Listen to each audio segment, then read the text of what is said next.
கமருதீன் நேற்று ஒரு வேலையை பார்த்து அன்வான்ட் டச்சஸ்ன்றது கமிட்மெண்ட்டோட தான் வந்து ஒரு சில ஆக்டிவிட்டிஸ் வேலையை நீ வந்து. நண்பர்கள் அனைவருக்கும் வணக்கம். இன்னைக்கான ப்ரோமோ 2 வந்துருச்சுங்க. இந்த ப்ரோமோ 2 பொறுத்த வரைக்கும் வழக்கம் போல பார்வதியை தான் காட்டுறாங்க. பார்வதி திவாகருக்கு நடுவில் ஒரு டிஸ்கஷன் நடக்குது. கமருதீன் சம்பந்தமா தான் பேசிக்கிறாங்க. இதை பத்தி டீட்டெயிலா நம்ம பார்ப்போங்க. அதுக்கு முன்னாடி இந்த வீடியோக்கு லைக் போடாதவங்க லைக் போட்டுருங்க. அதே மாதிரி வந்து ஐப்புன்னு ஒரு ஆப்ஷன் வரும். லைக் போட்டிங்கன்னா ஐப்புன்ற ஒரு ஆப்ஷன் வரும். அந்த ஐப்பும் பண்ணுங்க. நிறைய பேர் பார்க்குறீங்க, லைக்கும் பண்ணுறீங்க, சப்ஸ்கிரைப் பண்ணாமல் இருக்கீங்க. நம்ம சேனலை சப்ஸ்கிரைப் பண்ணி வச்சுக்கோங்க. இதை தாண்டி ஒரே ஒரு விஷயம் உங்ககிட்ட சொல்லணுங்க. நான் இன்னொன்று ஒரு சேனல் ஆரம்பிச்சிருக்கேன். மூவி எக்ஸ்பிளனேஷன் பண்ணுறது தான் அந்த சேனலோட நோக்கம். 2 படம் இது வரைக்கும் போட்டிருக்காங்க. ஒரு சஸ்பென்ஸ் படம் போட்டிருக்கேன். அதே மாதிரி சிஐடியில் வர ஒரு எபிசோடு போட்டிருக்கேன். சீசன் 2 நீங்கள் யாருமே பார்த்துருக்க மாட்டீங்க. இந்த மாதிரி எக்ஸ்பிளனேஷன்லாம் கேட்கறதுக்கு பிடிக்கும்னு நினைக்கிறவங்க அந்த சேனலையும் சப்ஸ்கிரைப் பண்ணி வச்சுக்கோங்க.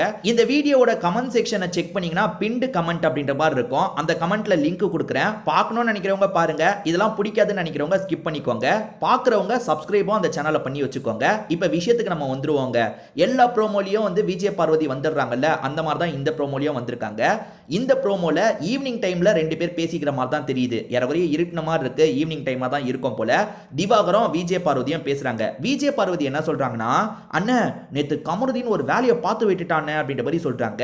என்ன சொல்ல வராங்கன்னா, 2 பொண்ணுங்க கிட்ட லவ் பண்ற கான்செப்ட் அவன் எக்ஸிக்யூட் பண்ணலாம்னு நினைக்கிறான். அதாவது என்கிட்டயும் க்ளோஸா இருக்கான், அரோரா கிட்டயும் க்ளோஸா இருக்கான்ற மாதிரி சொல்றாங்க. இந்த டைமு கூட அவர் உள்ள அரோரா கிட்ட உட்காந்து தான் பேசிட்டு இருக்காரு. ஸோ என்ன சொல்றாங்கன்னா, அவன் 2 பொண்ணுங்க கிட்டயும் அப்படியே பழகிற மாதிரி ஒரு கான்செப்டை யூஸ் பண்ணிட்டு இருக்கானோன்னு எனக்கு தோணுது. எனக்கு அது சரியா படலை அப்படின்ற மாதிரி சொல்றாங்க. இதை தாண்டி கமருதீன் இருக்கார்ல, கொஞ்சம் க்ளோஸா டச் பண்றாராம். எனக்கு அப்படி டச் பண்றது ஃபீல் ஆகுதுன்னு, அதுல எனக்கு பெருசா விருப்பமே கிடையாது அப்படின்ற மாதிரி இவங்க சொல்றாங்க. அதாவது சட்டுன்னு மூஞ்சில் அடிச்ச மாதிரி அவாய்ட் பண்ண முடியாதுல்ல, அதனால நான் பொறுத்து போயிட்டு இருக்கேன். என்ன பொறுத்த வரைக்கும் இந்த மாதிரி ஒரு டேட் பண்றதுனா கமிட்மெண்ட் வேணும். அதாவது டேட் பண்ணும்போது நீ என் கூட தான் இருக்கணும்ன்ற கமிட்மெண்ட்லாம் நான் எதிர்பார்ப்பேன்.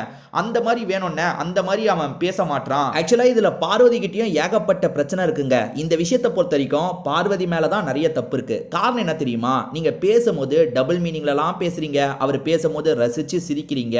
நீங்க எதுக்கு அவ்வளோலாம் பேசுனீங்க? இப்ப திவாகர் முதல்ல உங்ககிட்ட தங்கச்சின்னு பேசினாரு. அதுக்கப்புறம் வந்து டச் பண்ணி கல்யாணம் பண்ணிக்கலாமா சும்மா தான் அவர் கேட்கிறாரு. சும்மா கேட்கிறாரா சீரியஸா கேட்கிறாரா அது அவருக்கு தான் தெரியும். ஆனா நீங்க உடனே என்ன சொன்னீங்க? தங்கச்சின்னு பேசிட்டு இப்ப எப்படி நான் லவ்வரு கல்யாணம் பண்ணிக்கிறேன் ஒய்ஃப்லாம் பேசுற தப்புன்ற மாதிரி நீங்க மூஞ்சில் அடிச்ச மாதிரி பேசுனீங்களா இல்லையா? அதே விஷயம் நீங்க கமருதீன் கிட்ட பண்ணணும்னு நினைச்சா பண்ணலாமே. இப்போ கமருதீன் கிட்ட நீங்கள் விரும்பலை, அதாவது லவ் பண்ணுறதுக்கோ எதுக்கோ விரும்பலை. ஏன்னா அவர் வந்து அரோரா கிட்டேயும் பேசிகிட்டு இருக்காரு, எல்லா பொண்ணுங்ககிட்டையும் பேசுகிறாரு, உங்ககிட்டயும் பேசுகிறாரு. அதனால் நீங்கள் லவ் ஆங்கிளில் அவரை பார்க்கலன்னா நீங்கள் அதை அவாய்ட் பண்ணுற மாதிரி சொல்லியிருக்கலாமே. ஆனால் நீங்கள் எப்படி பேசுகிறீங்க தெரியுமா? அவர்கிட்ட கவர் போட்டு பண்ணலாமா, கவர் போடாமல் பண்ணலாமா, அதாவது டபுள் மீனிங்கில் ஏகப்பட்டது பேசியிருக்காங்கங்க. கண்டிப்பாக உங்களுக்கு தெரிஞ்சிருக்கும். நான் அதை எக்ஸ்பிளைன் பண்ணது கிடையாது. அது என்னத்தை எக்ஸ்பிளைன் பண்ணுறது?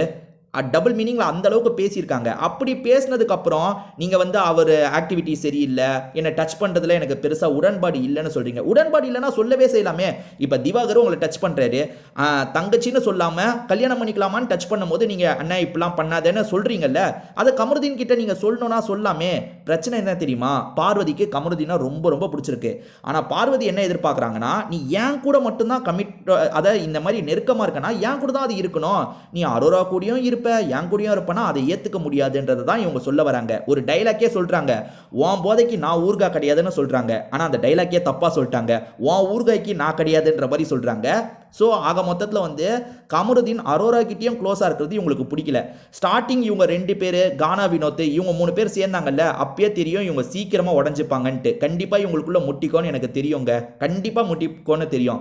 ஏன்னா திவாகர் நிறைய இடத்துல பொறுத்து போனார். பார்வதி வந்து கொஞ்சம் குடைச்சல் தான். நல்லா கேம் விளாடுறாங்க, தைரியமாக பேசுகிறாங்களாம் இருக்கட்டும். ஆனால் அதை தாண்டி பார்வதி கூட யாருமே வந்து இருக்க முடியாது. ஏன்னா பார்வதி ஏதாவது பண்ணி அவங்க கிட்ட பிரச்சனை பண்ணிடுவாங்க. திவாகர்லாம் சொல்ல போனால் ரொம்ப ரொம்ப பொறுத்து போனாருங்க. திவாகர் இடத்துல யார் இருந்தாலும் எப்பயோ பார்வதி கூட முட்டியிருக்கும். ஏன்னா பார்வதி எப்பவுமே சண்டை போட்டுட்டு இருப்பாங்க. ஏன்னா கலை கூடலாம் தேவையில்லாத சண்டை. நீங்க கிண்டல் பண்ணீங்க, கலை யாரோ நாமினேட் பண்ணும்போது நீங்க கை தட்டினீங்க. அதனால பதிலுக்கு உங்களை நாமினேட் பண்ணும்போது கலை கிளாப் தட்டினா. அவ்வளவுதான் நடந்தது. நீங்க அதுக்கே கலை கூட சண்டையெல்லாம் இழுத்துட்டீங்க. கலையை வந்து வினோத் அவனோட அந்த நடையை வச்சு அவன் பேசுகிற விதத்தை வச்சு கிண்டல் பண்ணுறாரு. நீங்கள் பக்கத்தில் தான் இருக்கீங்க, சிரிக்கிறீங்க. ஸோ கலையை நீங்கள் விட்டு தராமல் பேசியிருக்கணும்ல. அப்படி இருக்கும்போது விஜய் பார்வதி கூட யார் இருக்கிறதும் கஷ்டம். இப்போ கமருதீன் கூடயும் இவங்களுக்கு முட்டிக்குச்சு. இதுக்கப்புறம் வர நாட்களில் என்ன நடக்கும்னு தெரியல. சொல்ல போனால் திவாகரும் இவங்களோ க்ளோஸாக இருந்தாங்கல்ல, சொல்லியிருக்காங்கல்ல, இவங்க 3 வாரம் க்ளோஸா இருந்ததுக்கு காரணம் என்ன தெரியுமா? திவாகர் நிறைய விஷயத்துல பொறுத்து போனாருங்க. யோசிச்சு பாருங்க, சுபிக்ஷா மூலியமா எனக்கு ஃப்ரீ பாஸ் வேணும்னு இவங்க சில விஷயங்கள் பண்றாங்க. ஆனா திவாகர் எனக்கு ஃப்ரீ பாஸ் வேணும்னு எதுவுமே பண்ணல. சரிமா நீ சொல்ற மாதிரியே பண்ணலாம்னு இறங்கி வந்தாரு. சோ திவாகரை அந்த இடத்துல நம்ம பாராட்டி தாங்க ஆகணும். பார்வதியை பொறுத்த வரைக்கும் முதல்ல திவாகர் கிட்டயும் கலையரசன் கிட்டயும் டிஸ்கஸ் பண்றாங்கன்னா அடுத்த கொஞ்ச நேரத்திலேயே வந்து அதை வந்து சம்பந்தப்பட்டவங்க கிட்டயே சொல்லிடுவாங்க. அதாவது அவங்க மைண்ட்ல இருக்கிறத முதல்ல திவாகர் கிட்ட கலையரசன் கிட்ட ஷேர் பண்ணுவாங்க.